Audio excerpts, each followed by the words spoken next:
Welcome to the Danny Clinkscale Reasonably Irreverent podcast. Insightful and witty commentary, probing interviews, and detours from the beaten path. Welcome to Danny and Stan's Football Weekend, and we certainly have a lot to chew on here in our 35 to 45 minutes. We always talk to Stan Weber about football on Mondays, or maybe occasionally on a Tuesday if the Chiefs are playing Monday Night Football. Well, they were playing Sunday evening football last night. It turned out to be a heck of a game. The Chiefs dominated for about 35 minutes or so, but after that kind of shut it down a little bit, and the Patriots made a spirited comeback at the end. But in the end, it was the Chiefs becoming the first team in almost 2 seasons to beat the Patriots at Foxborough. Patriots had only trailed for 7 minutes in the last 2 seasons at Gillette Stadium, but the Patriots could not overcome the fact that the Chiefs jumped out to a 23-7 lead, and they could not overcome some tough calls that had probably the Patriots fans fuming and just about everybody else in America not caring that perhaps the Patriots got screwed in the game. More Patrick Mahomes injury concerns, maybe more concerns about the offense in general, but maybe some real confidence in the fact that the defense has truly turned a corner. In college football news, Missouri's got his man as Eli Drinkwitz comes aboard. Some of the other openings went to bigger name coaches, but the 36-year-old with an offensive background is the choice after 1 year of head coaching at Appalachian State. And as far as bowl news is concerned, the Kansas State Wildcats are dropped to the 4th slot in the Big 12, and Cats and their fans a lot of times like to have a chip on their shoulder, and they'll probably have it again as they enter the Liberty Bowl a couple days before New Year's against the Naval Academy. All those things are certainly real fuel for fodder, and we'll talk about it with Stan coming up next on Danny and Stan's Football Weekend on the Reasonably Irreverent podcast.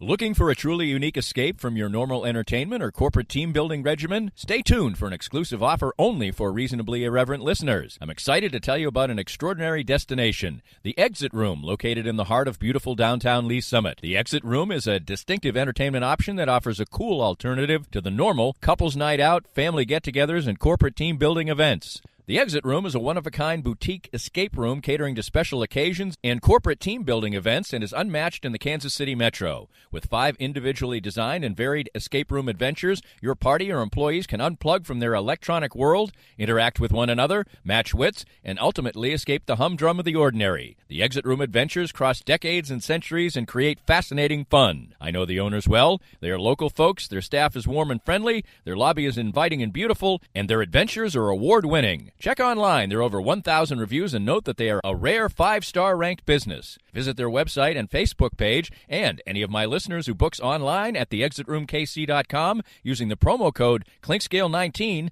gets 10% off any ticket purchase. The Exit Room in Lee Summit. Unplug, interact, and escape. Sumner One is the company to make your office maximize efficiency. Their family of companies make up one of the largest independent dealers of office technology in the Midwest. They are proud to bring the best service and technology to top companies across the region. Sumner One can help your organization run more smoothly than ever. Sumner One printers, copiers, MFPs, managed print services, document management, infrastructure design, IT services, disaster recovery, and business continuity. Welcome to the one place where everything works. For more information, call Carl Little at 913-752-2256. Are you thinking of starting a new business? Does your current business feel stuck? Or are you just trying to grow what you already have? Running a business is a lot of work, and it takes the right team to make it all happen. If you're looking to grow your business, call my friends Ben and Greg over at Fuego Consulting. They put together a company that can help you reach your business goals.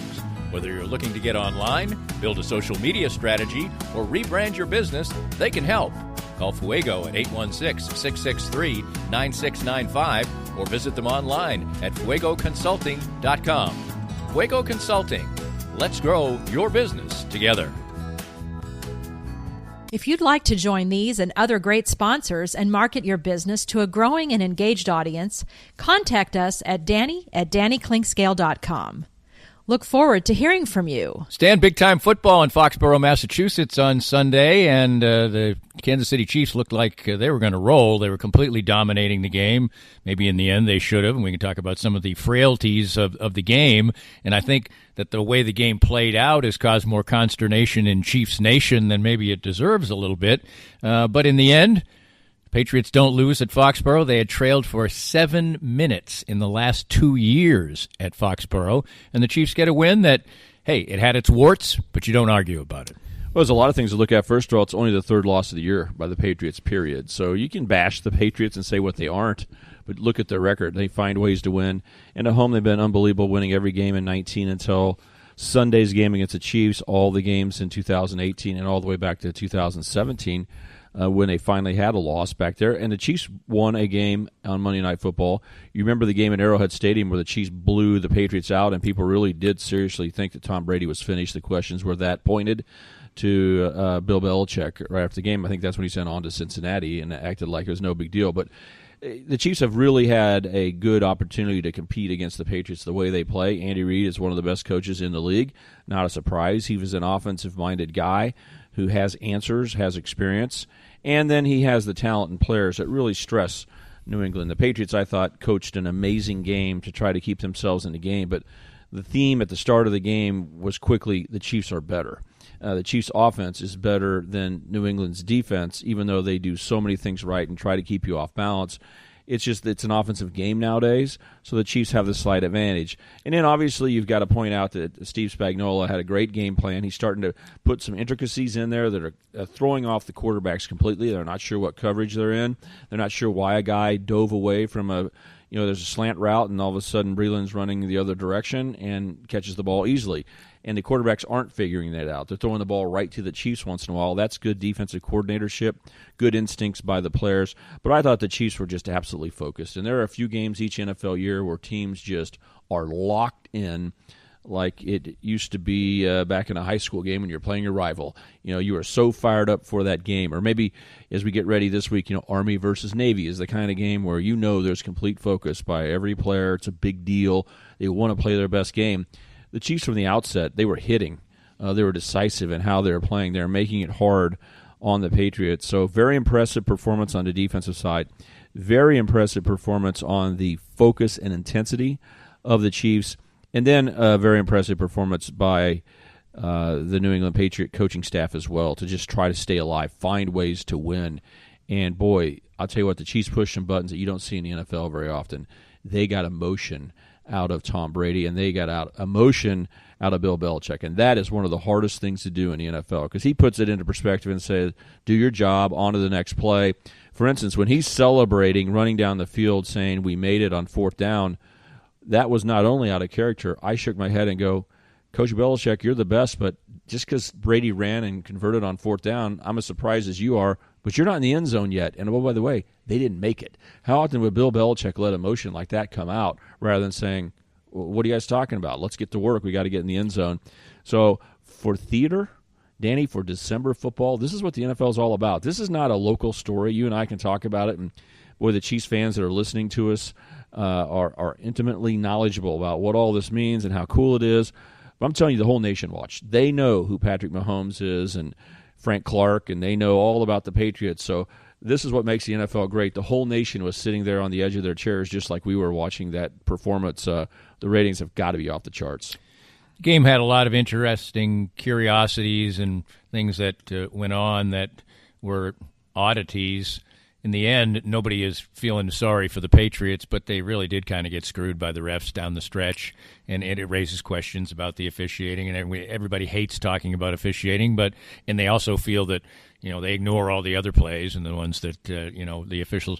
But sometimes it is just baffling that people who are supposed to be trained professionals in what they do can look at something. I know it's a fast game and everything, but it's right in front of you. You're closer than we are. How do you miss the guy is in bounds? How do you miss a pass interference call where a guy's just absolutely getting mauled? I mean, sometimes it is a head scratcher a bit.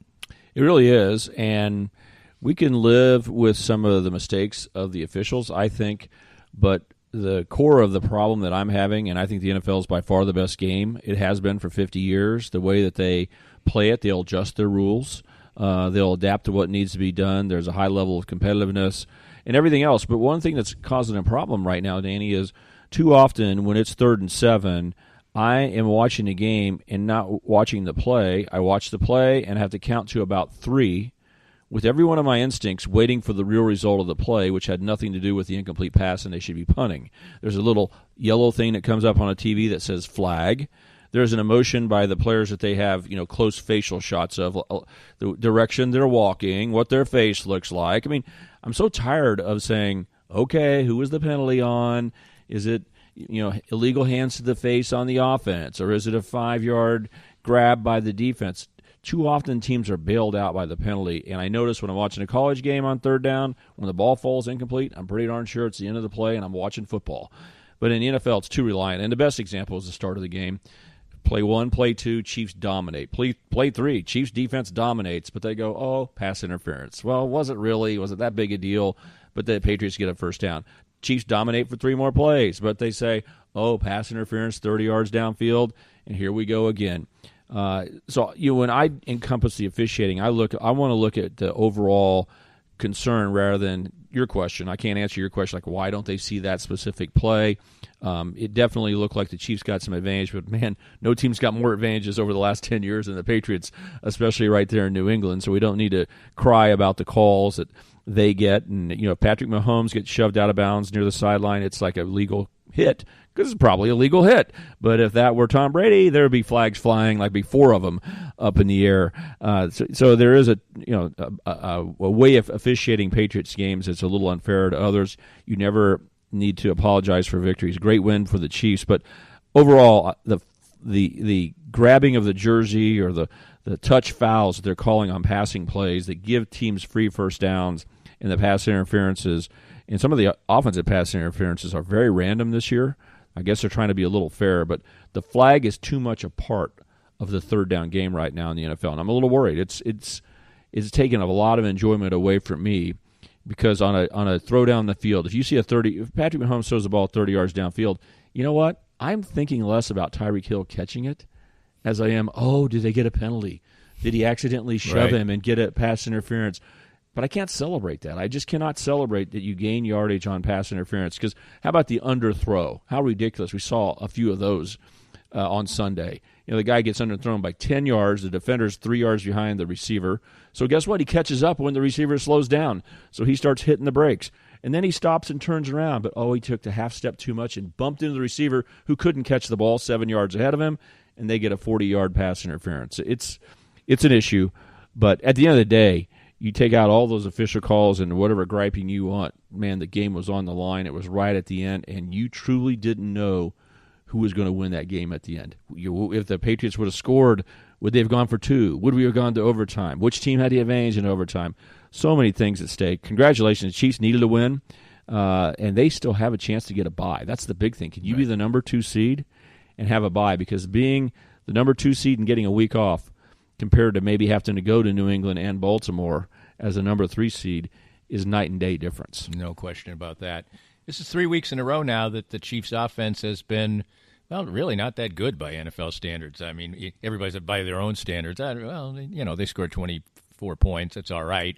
Mahomes clearly has some issues. His legs clearly aren't good.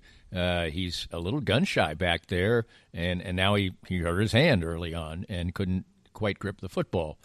What are you seeing out there from Patrick Mahomes? It looks like just a confluence of things are not affecting him just physically, but maybe mentally. Well, the stuff that gets in your head is one of the biggest factors in the balance of the throwing game, because I can't really describe very well how hectic it is in the pocket. He's in the pocket, he has all day to throw. Well, you don't know you have all day to throw. I'm telling you, because as they're blocking, it just takes a split second, and the angle changes from the back of your guy to just the side of your guy, and you have someone in your face. Their hands raised. Even if they're not to you, there's lanes that you can't throw. They raise their hands up. How do you throw through the bodies? They're constantly moving. My point, Danny, is it is unbelievably hectic back there all the time. If you at all subconsciously start to wonder about... To realize it's hectic. Yeah, if you realize it, either A, because I can't move as instinctively. Like a Dan Marino couldn't run. But when Dan Marino was in the pocket, I would assume, kind of factoring what I think would happen, I don't think he worried about the rush or his movement ability. He just somehow knew how to slide 2 steps to the left and zip the ball. And was he planted and have the right rotation? Well, yes. I mean, God just helps him. But I don't think he worried about where he moved in the pocket. But when you have an injury or something's not working at 100%, then you start getting a predictor. You need to know, like, hey, if I'm going to move, I kind of need to decide I'm going to move because I can't just flick my feet. And that's often what an injury is. An injury isn't that it's painful. It's that a function of your leg, an angle doesn't work. So you need to prepare. Don't let yourself get in that position. And it seems to me like Patrick Mahomes is just starting to fade away from the pocket a little bit. Yeah, he is. And I'm not saying he's falling backwards and losing arm strength or throwing the ball too high, but every time you do that, you change the rush angles and you create havoc for your linemen because when they know where you are, one of the techniques a tackle uses is to block a guy around the corner and going, you can't get him. Right. I'm You're between be you way and my behind. You're going to be quarterback. 5 yards behind him. And you've left the biggest running lane ever, dude. So but if Patrick fades another yard and a half back, suddenly he's there and hitting your quarterback. Now you're wondering, am I not blocking well? So I think if you look over the last few weeks, it seems like he is angling out of the pocket a little bit more, waiting. It's okay to do that once in a while, but it's much more appropriate and better as a quarterback if it's instinctual. In other words, if we monitor 5 plays, I can't show anybody video. We're talking here on a podcast.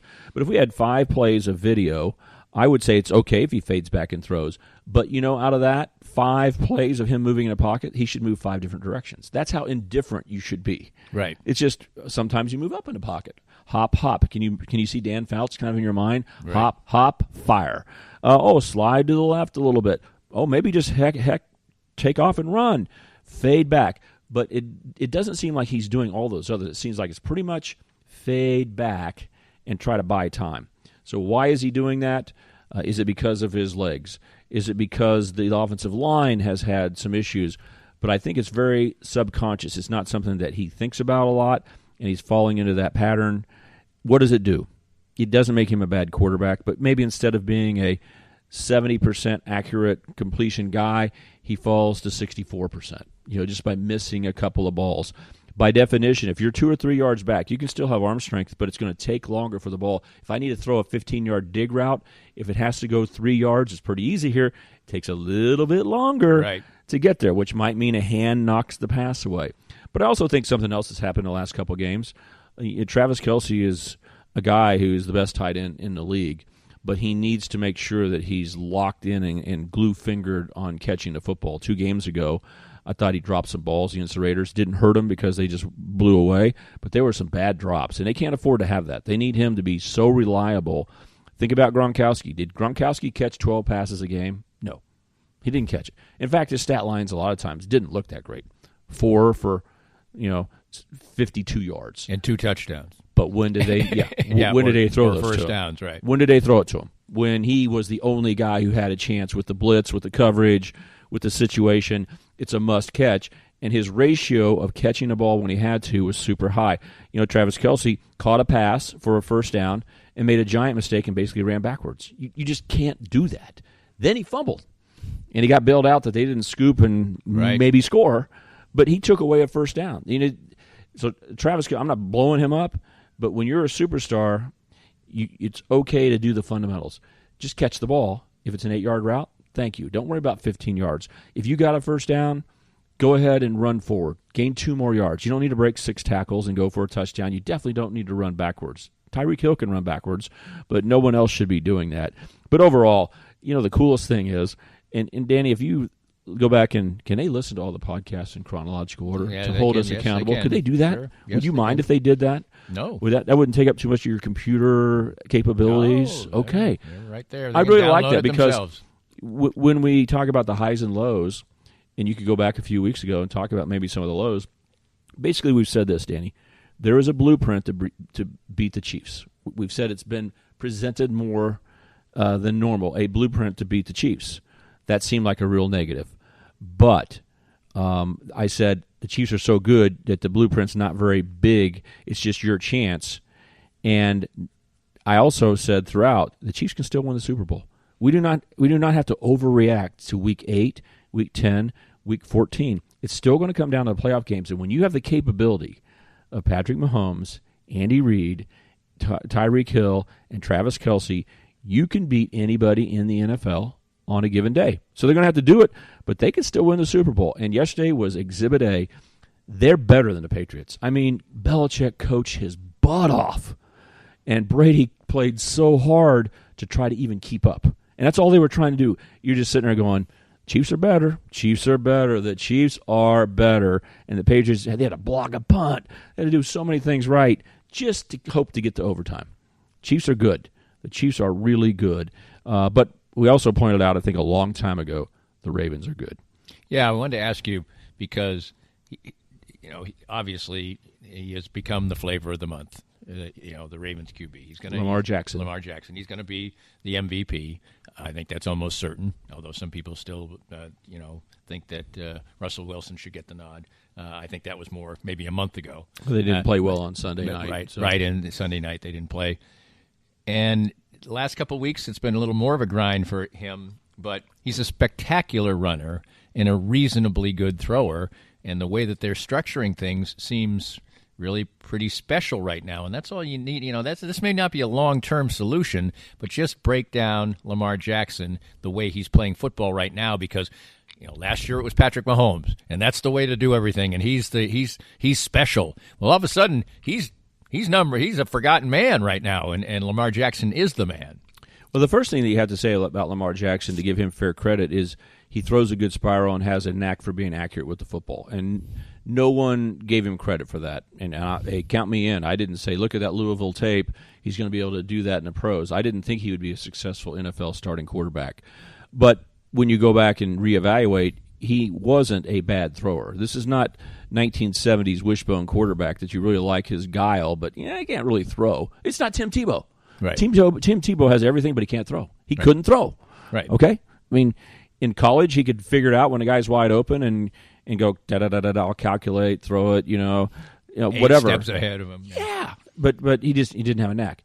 Lamar Jackson has a knack. If you close his eyes and go, okay, I'm going to say on a count of 3, open him, and then something's going to flash in front of you somewhere down the field, flick the ball and throw it, he's liable to throw an accurate throw. It's that natural. So that's a big advantage. The ball is a spiral. He hits it on the left shoulder when he's shooting for the left shoulder. So if he has a chance to sit in the pocket and see what's going on, he actually can pass the football. That's probably the thing that no one talks about enough. Now, after that, they've turned him into a at-risk quarterback. He's the most exciting, elusive runner in the National Football League. But remember, the Washington Redskins did a little bit of this for one season with the Baylor quarterback. RG3. RG3 looked like he's going to take over the world before Kaepernick. Right. I mean, more than Kaepernick. Mm-hmm. Kaepernick went to the Super Bowl, but he was a part-time starter. RG3 looked like, this is a new way of playing football. Doesn't it remind you of much of the same? Right. But he's a better runner than RG3. Mm-hmm. He doesn't get injured as much. RG3 had injuries throughout his career. But at some point, he can't keep taking these hits. It's not going to work for 5 years. He's going to have to convert over and be a different type of quarterback. But, hey, Steve Young used to run all the time when he was young. Right. He played for the LA Express, to the 49ers. But when he's around Joe Montana so much, guess what he learned? He gripes about being on the bench, but he actually got better and became an elite passer. But he was an elite runner who could also throw. So Lamar Jackson right now for 2019, unless he gets bruised up and a hip injury that slows his elite speed down, kind of like a Tyreek Hill. Tyreek Hill doesn't run a 4.2 or 4.3 40. He's just a good NFL receiver. Lamar Jackson's a good NFL quarterback if he doesn't run almost as fast as Tyreek Hill.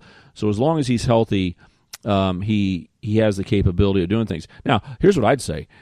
He's doing fine. He's doing great. He deserves the MVP. They're designing the offense for him, and he's handling it very well. They are a kryptonite type of team for the Chiefs.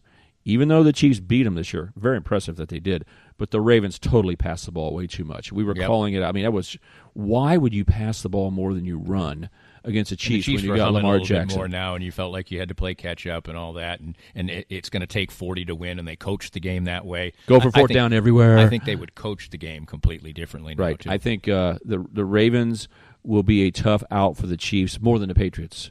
The Patriots are going to coach so well like they did, but the Chiefs match up very well with the Patriots. Against the Ravens, I do think Lamar Jackson is could be a real thorn in the side.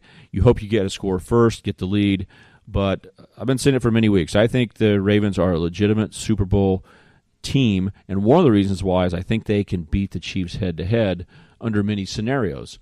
And I think the Patriots, if you said the Patriots played the Chiefs 5 times, how would you play it out? I mean, it sounds crazy, but I still would have to say the Chiefs win 3 and the Patriots win 2. Oh, yeah. Unfortunately, the Patriots are so good. That formula was in place for the last couple of years, and they got the job done and beat the Chiefs in Foxborough and beat them at Arrowhead.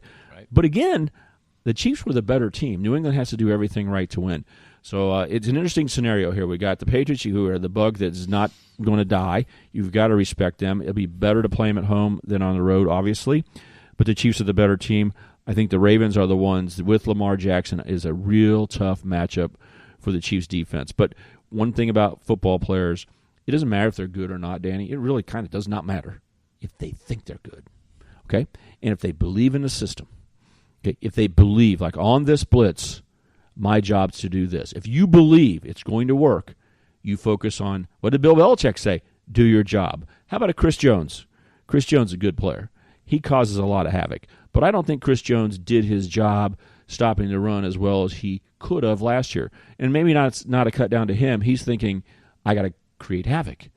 I'm going to create havoc. Instead of saying, I'm going to lock up the guard and tackle, take them up the field 1 or 2 yards, and not let them run through my area.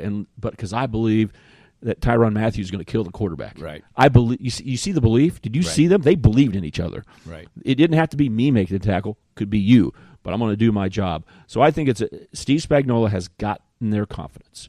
He's willing to take chances. Very smart strategy right now. Why sit back and say, let's play conservatively? If they hit you for a 50-yard touchdown, who cares? You're off.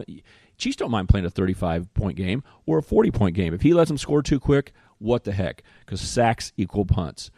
Big plays and negative plays equal confidence. And he's done that. So I'm very impressed with where the Chiefs' defense is. Again, the secondary has been strong, but now they're believing in each other. Even the front guys are doing their jobs better. It makes them better. But I don't think that erases the fact that the Titans, the Texans, and the Ravens can attack the Chiefs in a way that gives a team, the blueprint, the best chance to win. And I think the Ravens are the real elite team. The other two I don't believe are good enough to really beat the Chiefs, but under certain scenarios they'll give it a shot.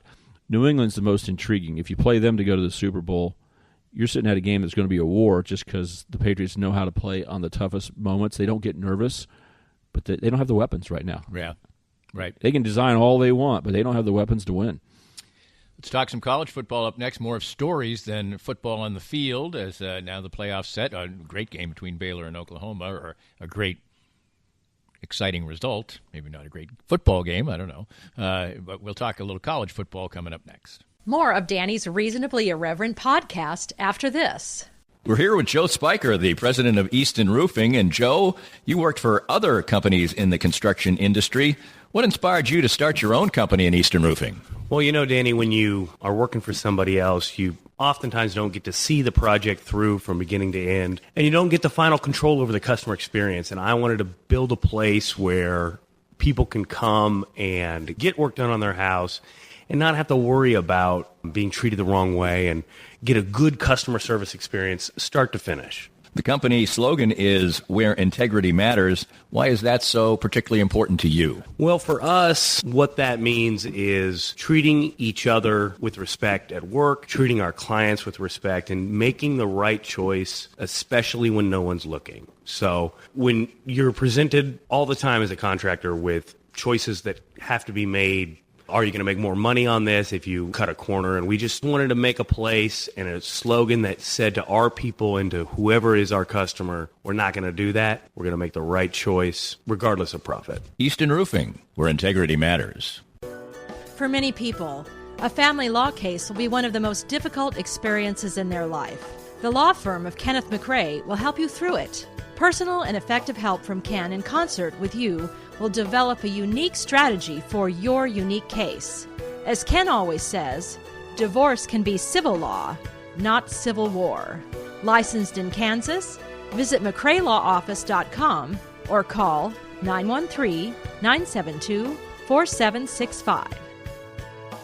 I was duped, and I recommend you be next. For better or worse, the ultra-realistic impression of me sits now in my wife's office to spook her on a daily basis. So what is Doob? D-O-O-B. It's the keepsake of a lifetime, a 3D-generated, incredibly lifelike figurine. 66 cameras take an image at exactly the same moment in any pose, and state-of-the-art 3D technology transforms that into exact replicas of you, anyone you know or love, a pet, whomever is close to your heart. Create lifetime memories with a Doob. Visit their Facebook page at Doob 3D Kansas City, or better yet, see their incredible creations. Visit their location down on the plaza in the heart of it at 231 West 47th Street in KC-Mo. Doob, be next.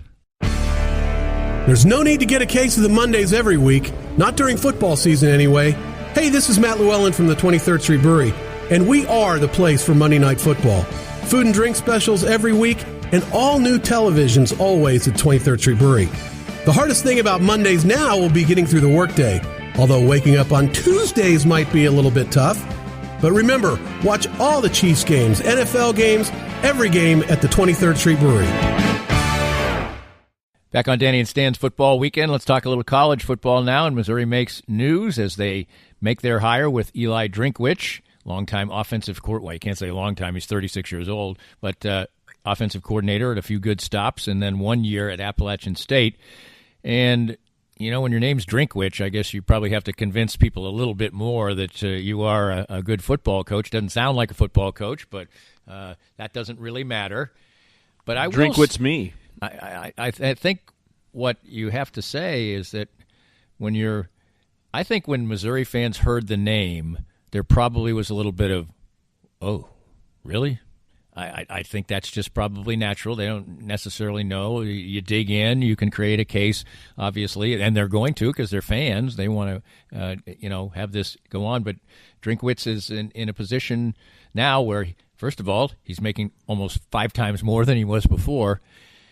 But it does seem also that Missouri, out of the big hires that were available, and we heard the report that the Board of Trustees wasn't happy with the original list of candidates, and none of which were jumping off the page by any regards.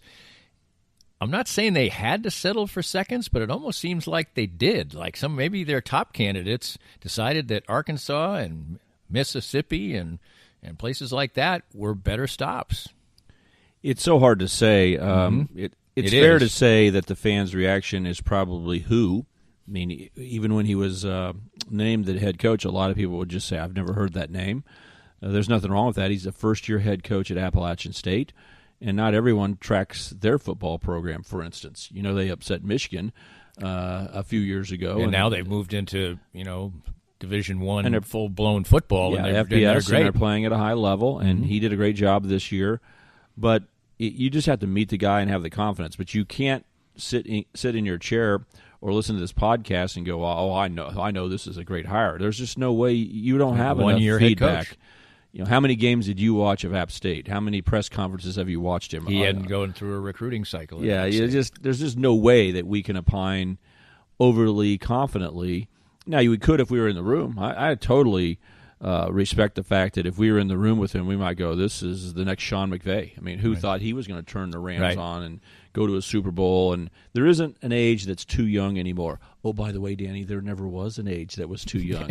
I could get my notes out for you. Oh, John Madden, how about Tom Landry, all these, Chuck Noll. But how about Oklahoma coaches? Almost every one of them, including Bob Stoops, were hired around their 35-year-old age. Right. It was unbelievable.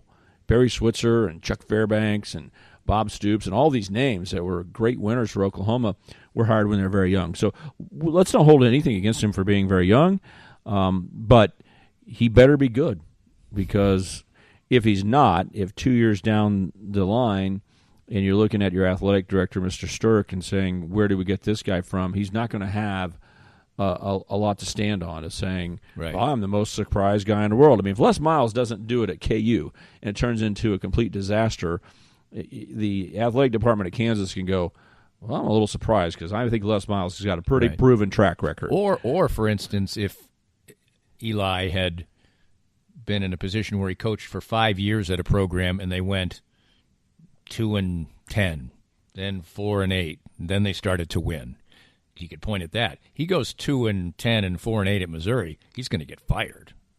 Yeah, it's an interesting thing, and again, I just kind of have a wait and see attitude.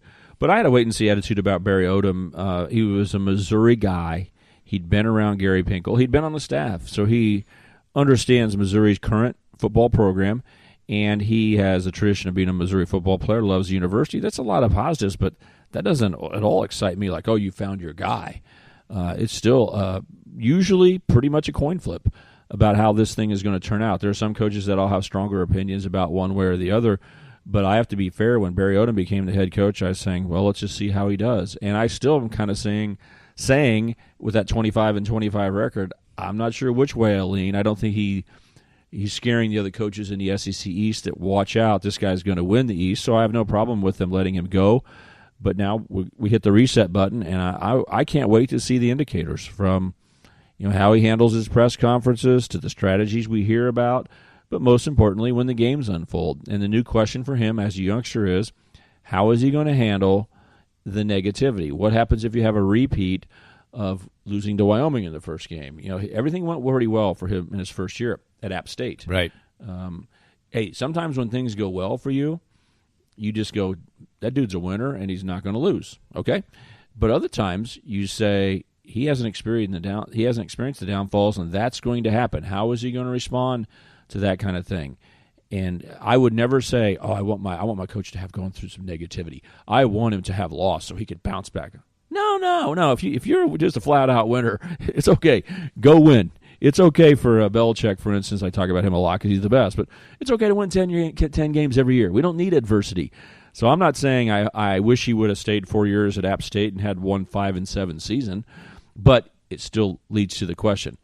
You're in your 30s, you're at a new school, you're in the SEC, and what happens when things don't go your way? How are you going to bounce back from that? That'll be the biggest question for him, right? Because he had a very good year at Appalachian State. And as an offensive guy, he's going to go into next year with a completely unproven quarterback position. And no matter what you are as an offensive mind, if you don't have a guy pulling the trigger, it's trouble. It'll make it even more challenging. And then he lost a tight end to go to the NFL early. And he is, I think already 3 players that could have come back next year have already said they want to go to the NFL. That's not a good place to start. That's a little bit more damaging on the front end than his whole idea of, he doesn't have 4 scholarships. He doesn't, or whatever the number is. Yeah. Danny, that sounds like it's the worst thing ever. But let me tell you the equation again. You sign 25 guys.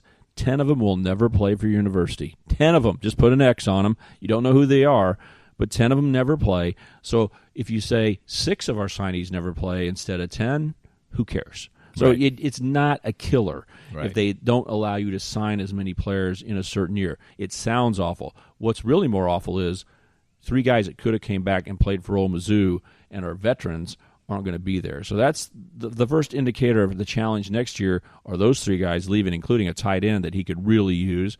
Your question about quarterback is there. Gary Pinkel had always said, we will always have a quarterback. Man, that was a cocky statement, and he lived up to it. He delivered. Yep. But that's not been Gary Pinkel hadn't been around he hadn't been around for a while, and there's no guarantee Missouri does have a quarterback right now. So quarterback play is going to be important. A lot of these things are questions. For instance, Chris Kleiman came to K-State last year, and one of the things that I would have pointed out is that guy's a winner. Doesn't matter what level, because football is football, 20-year-olds are 20-year-olds. And he really enjoys recruiting, knows this area, recruited hard here at North Dakota State, and he knows how to win. Those are all positives. He had been under super pressure. At North Dakota State, you have to win every single time, and everyone's coming and they were winning when he came super aboard. Pressure. But the thing I wondered about is, what happens when you lose your 4 games? He lost 4 games at K-State this year, and he had a very good season. But still, how do you handle those losing streaks and the bouncing back from all of that? Those are legitimate questions. Just because he hadn't had to go through that, we've got the same kind of questions. But one of the things that really helped him, back to our point with Missouri and quarterback, it helped having Skylar Thompson here. Right. I mean, he didn't have to start from scratch and go, I got a little new baby bird at quarterback, and I got a new system. Let's go. Let's work together. No, it's like we got a veteran who knows what he's supposed to do. All I need to do now is convince him that our style will work, teach him our audibles, our game plan, and so forth. But I do think there's room for Missouri to have an upgrade on offense. I've been skeptical of the offensive coordinator at Mizzou. He's okay. He seems like a really nice human being. Yeah, but Derek Dooley. He didn't blow me away without designing things. So I think they got a chance to get some things done on offense. Hitting the reset button will be fine. But the year starts with, why don't you start the year around 6-6? I mean, that is par now for the next season, right. I believe. I agree with that. K-State did not go 6-6. They went 8-4, and in Wildcat Nation, they certainly wear as a badge of honor the chip that resides on their shoulder, and now they get to play it again because there were 4 tiers of bowl football for reasonably close teams, except for Baylor getting the Sugar Bowl. But, 3 teams basically for 3 bowls, one of which had a worse record and you just beat right at the end of the season, and K-State gets what I mentioned the reaction of Missouri fans when they picked up the newspaper or went online and saw the name of their new coach. There just had to be a little bit of a letdown that you're playing Navy in the Liberty Bowl. Had to be. Yeah, well, one thing is you always want to be rewarded with what you deserve. And K-State fans would say, we just in a bowl pecking order. I mean, the pecking order could be changed, and the Liberty Bowl could be number 1, and they would have said, great, I'm glad we're going to the Liberty Bowl because they were the first pick. Right. Out of 4 picks, this is the 4th pick. That's just a fact. That's the order they go in. So if K-State says we're the 4th pick, how does that happen? It's fair to have the chip on the shoulder grow. I have no problem with that. It is a big surprise to me that going to Orlando's Iowa State, playing Notre Dame, and it's not negative toward anything about the Liberty Bowl, K-State's position, or anything else to say it's a unique opportunity to play Notre Dame. It's a national brand that's different. And so someone was going to be rewarded with a chance to play Notre Dame. It's not just that the bowl was the second of those 4 picks. You would rather be picked first. That means the Alamo Bowl. So you could say, well, I wish we would have gone to the Alamo Bowl. But they didn't. And I can understand under most scenarios why Texas or Oklahoma State or K-State could be equally picked. I really didn't think Iowa State was in the running with them. Right. They lost one more game this year. They lost head-to-head to K-State. I think they lost head-to-head to Oklahoma State. So I thought I really didn't think the Liberty Bowl was in play. When all the games were played. Going in, I said 40% Liberty Bowl last week, I think to you. 40% Liberty Bowl, 30% Texas Bowl. 20% Orlando, and 10% Alamo. That was what I said and believed until I went to bed on Saturday night. And then I said, K-State's not going to the Liberty Bowl because that's when Baylor got sugar. Right. Then I said, okay. I did not think Iowa State would be in the running. Right. I don't know what the tie with, I have no idea how all the inner workings, and it could be very intricate that we don't think about the Big 12 saying, hey, when was the last time that OSU went to the Liberty Bowl versus K-State going to the Texas Bowl? They just played Texas A&M in the Texas Bowl. Maybe it was maneuvered around, and it wasn't so much a punch in the face to K-State as it was hard to split the hairs, and the Big 12 might have said something. This is not me telling you any inside information. I have no idea how this flowed. I didn't think. There's no doubt. This is so honest because the last thing I said on the radio broadcast for K-State Wide says, okay, last statement, done talking about basketball for a moment, what do you think about the Bulls? And I said, well, the one thing I know is K-State won't be going to the Liberty Bowl. Because of the way things flowed today, that doesn't mean that was, you should never say never, always. Even when I just turned off the mic, I was wishing we had one more segment because I would have said, I don't really mean that. There's always a chance you can go to the Liberty Bowl. It's just unlikely. But I said what I said. The mic went off too late, and then K-State's going to the Liberty Bowl. So it is very surprising that Oklahoma State or K-State didn't go to the Liberty Bowl. Yeah, go to the Campy World Bowl in Orlando. And missing that opportunity for OSU or K-State is a big deal. To play Notre Dame and go to Florida, warm weather site. K-State's never been to a bowl game in Florida, all those things. Now, forget any of that chip on the shoulder because you're not looking at any chips on my shoulder. They can't see me, Danny, but you can. Yep. No chips. Well, you're a big fan of bowls in general.